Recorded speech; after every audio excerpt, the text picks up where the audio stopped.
So we're gonna have a tale of two R36S Plus. One of these is excellent, and the other one, not so much. So why? Why are there two R36S Plus? Well, much like the original R36S, which was cloned, I think we have a similar issue going here. So today we're going to take a look at, unbox and review a tale of two cities, two R36S Plus. One that we like a whole lot, one not so much. Anyways, guys, remember to hit that like button and hit subscribe so you never miss an episode. Let's dive in.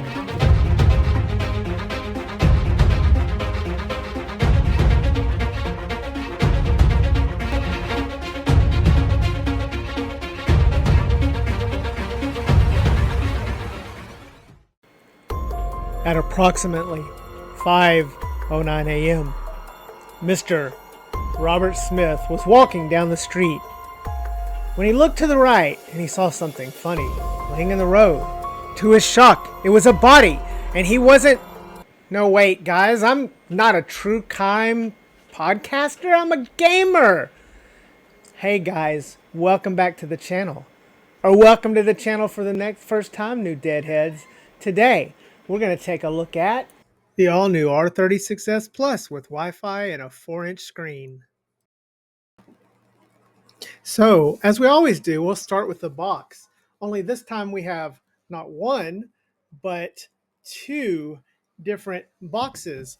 As we said in the opening, this is a tale of two handhelds, both called the R36S Plus. Now, while these are supposed to be the same handheld, we have discovered that they're not quite exactly the same. And much like with the R36S before it, there are likely clones floating out here. So which one do we like? Well, let's hop into that. And both boxes, as we look around them, are similar yet different. They both have the game console logo. They both talk about the 720p screen. They both say R36 Plus. So I've been calling this the R36S Plus. It's the R36 Plus. So, but again, there's a different blue, see-through blue in the front, one with white buttons and one with black and skittle buttons. So you'll be able to know which I'm talking about from that. But as we turn around and look at the back of the box, we can see that there are specs as usual. Again, just slightly different in the same format, but a little bit different. And what's interesting here is if you really look into this thing, you'll see that there's actually a different battery size listed. There is a 3200 milliamp hour battery on one of these and a 3000 milliamp hour battery on the other. Whether that's accurate or not, we'll have to stay and see.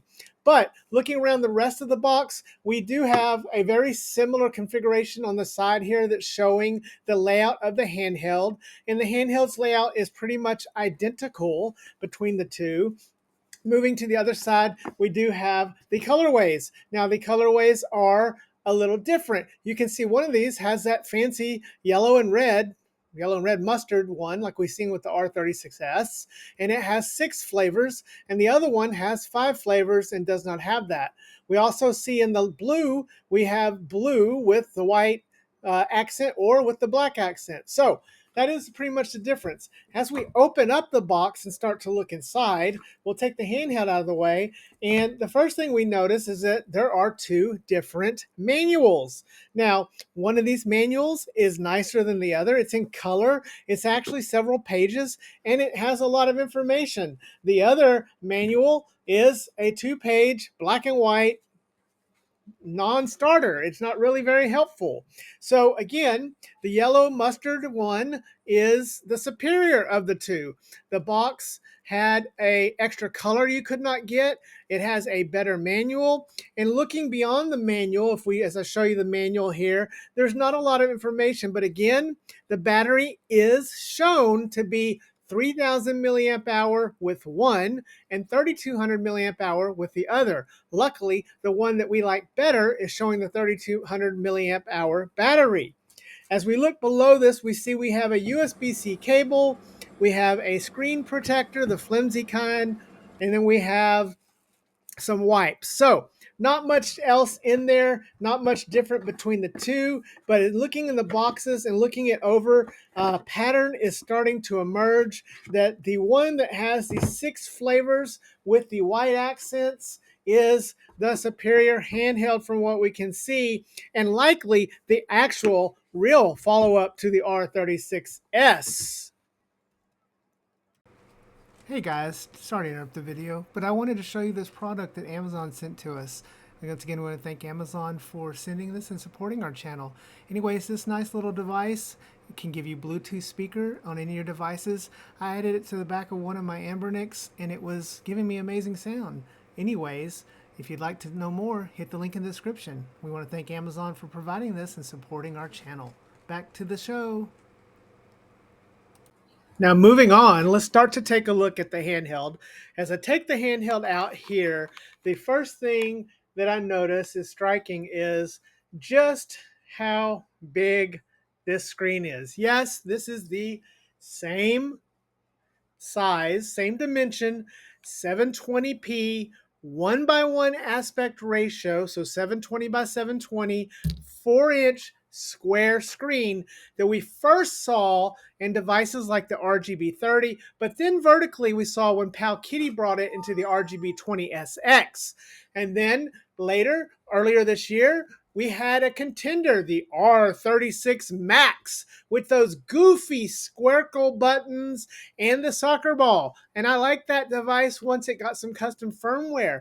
But now, here we have the R36 Plus. And this is a strikingly attractive looking handheld. Now again, we have 2 of these. We have this blue and white, and then we have the purple with the regular Skittle type buttons. Now, the material on this handheld, the plastic, is what you would come to expect for the R36 line. In fact, comparing it to the recent R36XX that we just reviewed, this is pretty much the same plastic. It's got the same layout, the same buttons. It feels the same. They're using pretty much the same materials. So if you've handled an R36 before, XX or the S or one of the clones, even the K36, you're going to kind of know what to expect with the plastic here. I like the attractive blue see-through color, and I was a real big fan of Pal Kitty's RGB20SX in that blue color as well. So this is a nice one, especially with the blue and white, which I'm a huge fan of. In fact, the R36S that I keep, my main one, is the blue and white one like this, which I think is a fantastic color. Now, as always, let's start testing the handheld, and the buttons feel nice. No surprise there. The buttons between the 2 handhelds are pretty identical. They feel pretty identical, although these are white and of course these are black on the purple model. But pressing them up and down, they have a nice travel distance to them with no discernible difference. In fact, going back and picking up the R36XX and trying those buttons, it feels the same. Now, we're not at Ambernick quality here. We're not at the BatleXP quality here, but we are at what the R36 has ever done, the best buttons they've ever had. These match it. They're not worse in any kind of way. They're just as good as the best ones I've ever used, and I like them quite a lot on this. Now, moving along, we'll go to the D-pad, and the D-pad is really good. Now, this is one place where the D-pad does start to stand out between the 2 models. The D-pad here with the white button feels just a little bit nicer. It has a better rock to it. It has a better travel distance to it, and it just feels like it pivots a little better. The purple one I found to be just a little bit stiff compared to the 2. Now this could be just my particular model, but again, this is a tale of two R36 Plus. So again, I wanted to point out that now even on this purple where the D-pad feels a little less good, it still feels good, and I don't foresee it to be an issue. Moving on to the sticks, And the sticks are your typical Switch style sticks. There's nothing, no surprises here. They move as you would expect. They are clicky in, so you do have L3 and R3, and they have a decent range of motion. The position of the sticks on the bottom is at a good place as well, since this is a retro focused handheld. So none of the goofy putting one of the sticks up top like you would expect to see on some of these, and I'm really pleased with the placement of this.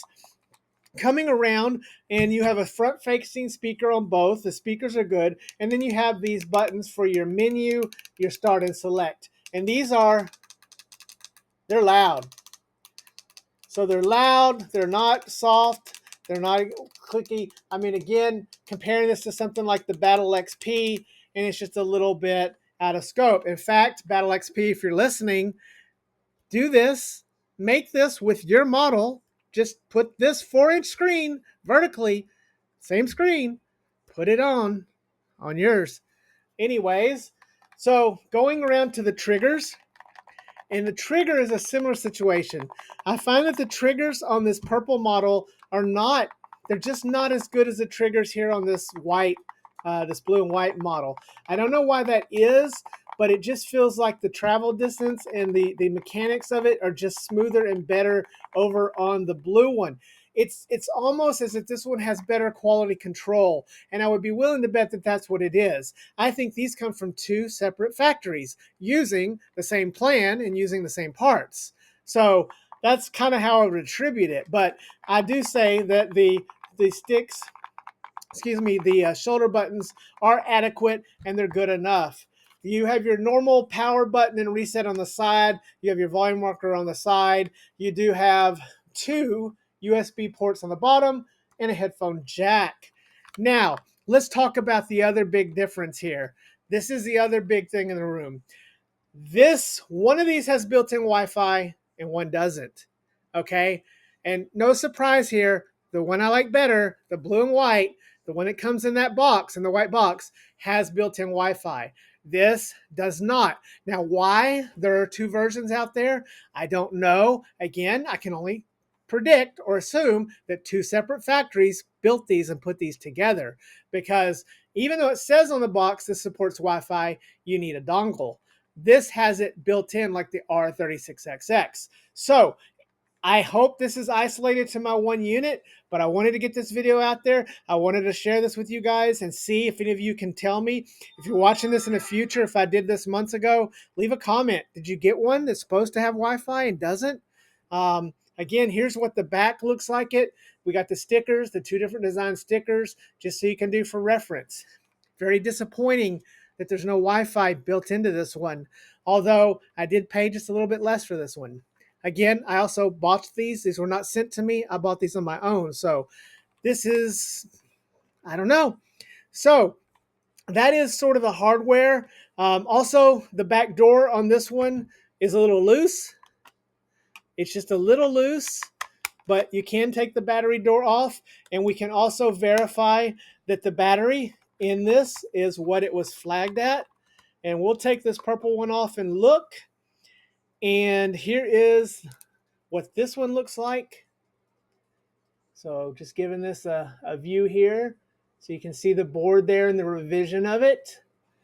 And the battery is completely covered in black. So I would have to disassemble. I'd have to take that off. I don't want to do that to verify this battery capacity. But let's take a look at our preferred one. And we're going to take the battery door off of this, which is more secure. Same thing with the battery, covered in black, no way to verify. And this has, I can already see right there, I see a Wi-Fi. I see the difference right there. So as I show you this board, so you can see that for reference. And there's your Wi-Fi right there, your Wi-Fi antenna anyways. So we do have built-in Wi-Fi here, and it is just missing. It's missing on that purple one. So that's a big bummer. Anyways, let's now talk about software. So booting this thing up, first we have, and maybe I just haven't noticed this before, but this does ship, the blue one does ship with something called the Game Console OS. here's the boot screen as it comes up. Pretty nice basic boot screen, so nothing fancy there as far as the boot screen goes. And we'll let it boot in here. But this is some sort of, I want to say ArcOS, or it may be Rocknix or Gelos, probably Gelos based modification. But if we go into the game settings here and take a look at the system settings, we can see that it is, again, under information, the operating system is called the GameconsoleOS.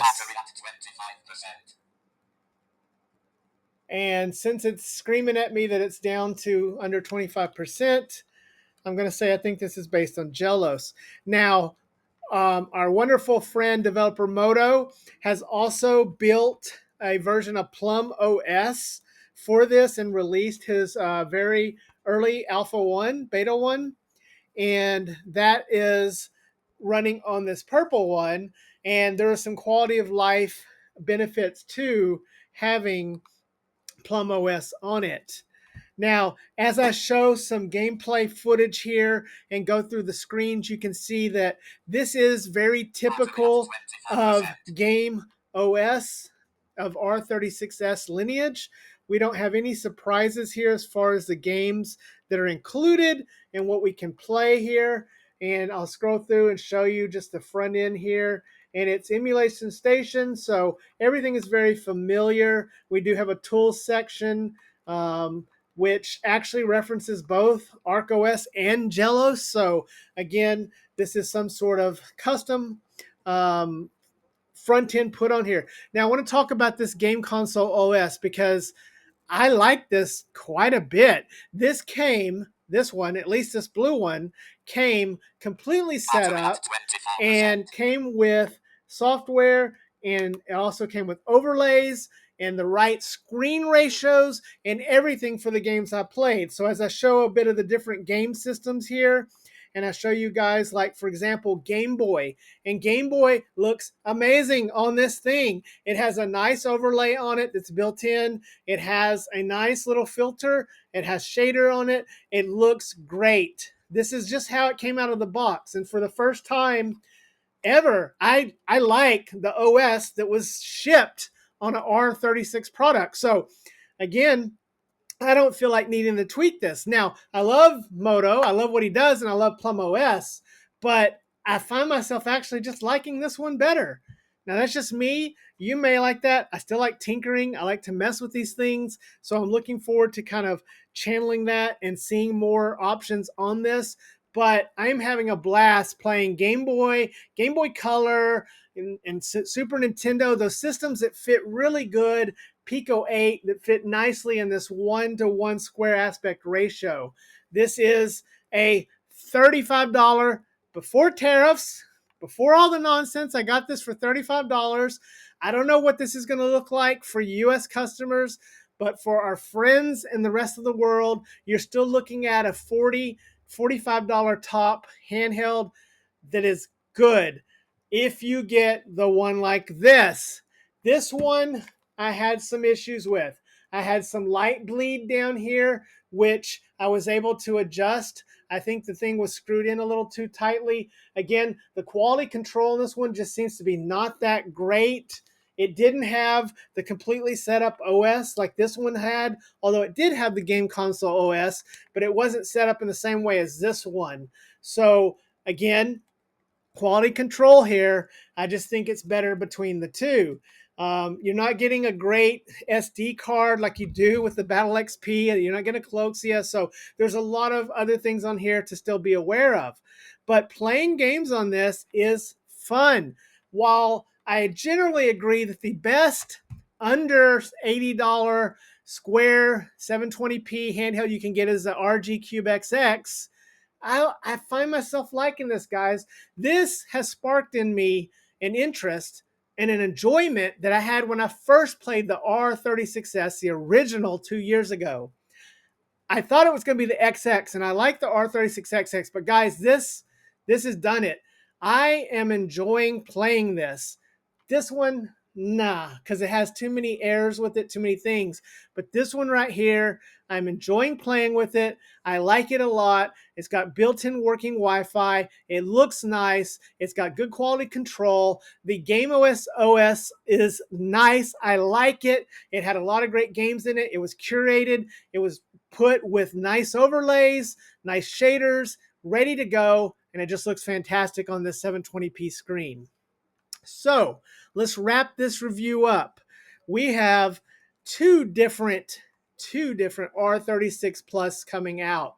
And until I'm proven otherwise, I would caution you to go for the one that comes in the white box that has the color offering of the red or white sticks.